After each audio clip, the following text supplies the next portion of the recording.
Good morning to you all. Shalom. I'm happy, I'm very grateful to you, my dear friends and sisters, for the encouragement that I've received from you. Thank you very much indeed. This week I'm not going to speak anything about the parasha. I'm going to speak about the important part of our tefillah.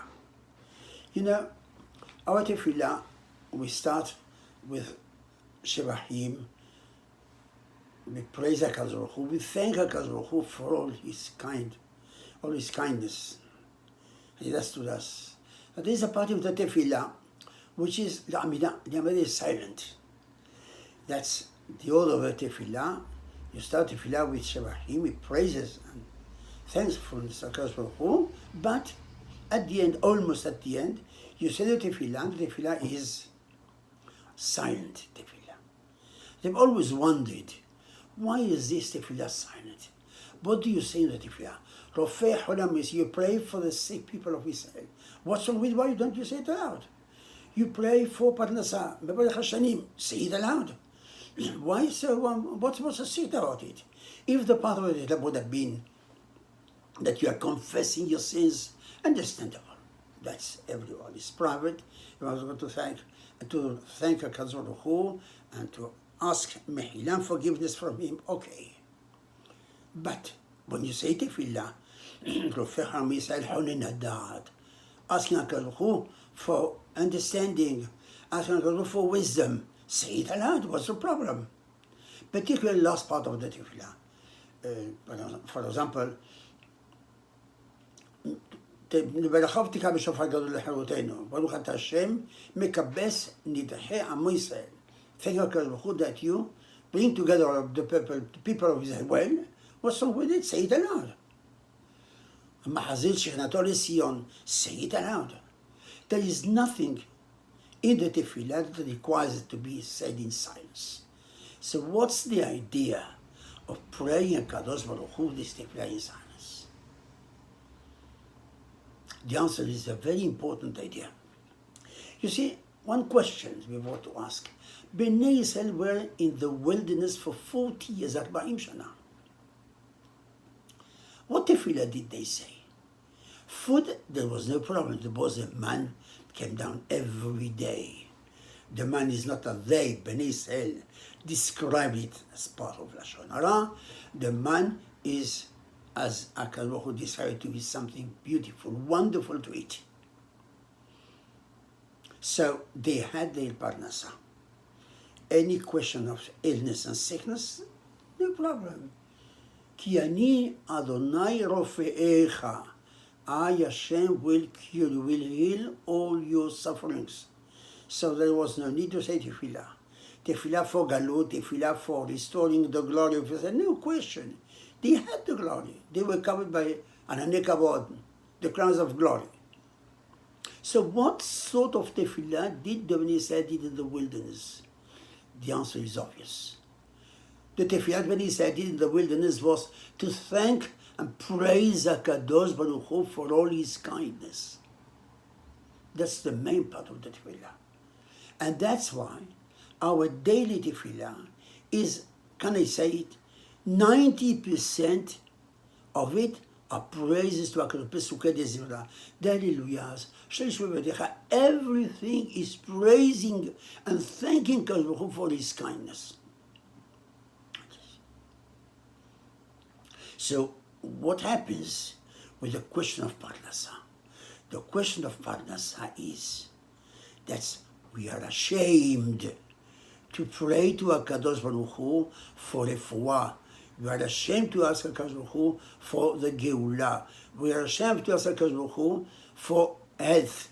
Everything we had when we were in the wilderness, everything was taken for granted. We had everything. There was no need to pray HaKadosh Baruch Hu to give us parnasah. There was a man, as I said before. There was no need to ask HaKadosh Baruch Hu for refuah. Everything is there. But we haven't got it today. And the fact that we haven't got today, that's blessing that we had before. It's a shamefulness on our part, and that's why we ask HaKadosh Baruch Hu for this is in silent.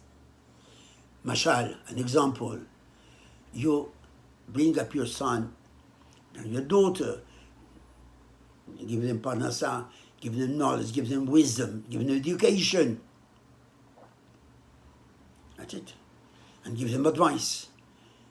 They come one day to you, Dad, I've got some money to invest. I want to invest it with this particular person.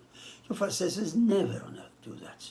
Never. I know the man is a dishonest. Don't invest with him anything. But sons and daughters know better. And he went and invested. Some years later, he lost everything. When he comes to admit his mistakes to his father, he says it, son, excuse me, Dad. Nahash. He's ashamed of himself. And this is exactly the same thing. Things that we had coming every day, matana metakaz baruch hu. And today we've got to pray for Panasa. That's a shameful thing. Why? Because we abandoned Akadosh Baruch Hu. We are in Galut, and all the blessing that we had, they're in existence no longer. And that is a shamefulness on us. And that's why the tefillah, belash, quiet.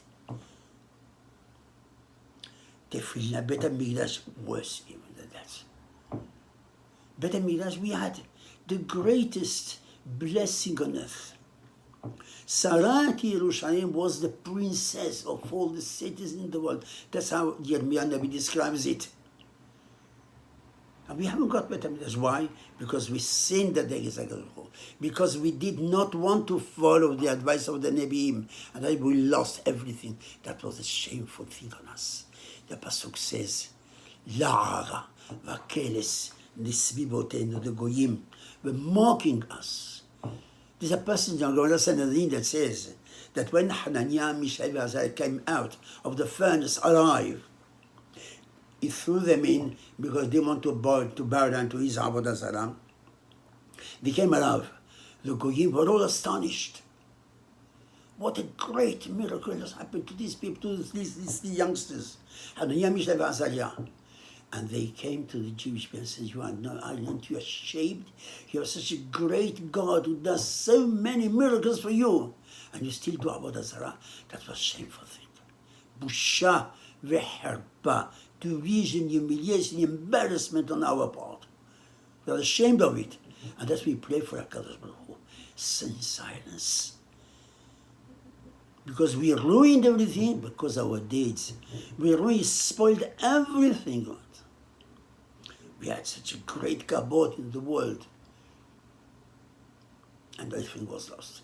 That's why we pray for the Bet HaMikdash in silence, because we're ashamed of it. And that's a very important notion, to be ashamed of our ground. Hayinu herba lishchenenu. We became a shamefulness to our neighbors. Lar, they mocked us. And that's the reason the sin had a goyim, because you, the Jewish people, you were so much blessed in the Shamayim. You had everything, and you spoiled because you're Masim Laim. So sad. And that's why we praise HaKadosh Baruch Hu. We thank Him for everything He has done. But when we pray for the Bet HaMikdash, we pray for our Parnasa, we say it silence, because we are ashamed of it. We haven't got all the money, all the blessings we had, we lost them. And let's pray HaKadosh Baruch Hu to bring Bet HaMikdash again nowadays. Rebuild it, amen, ki yasam b'merav yameinu, amen. Bless you. Tevorachum yashamayim, all of you.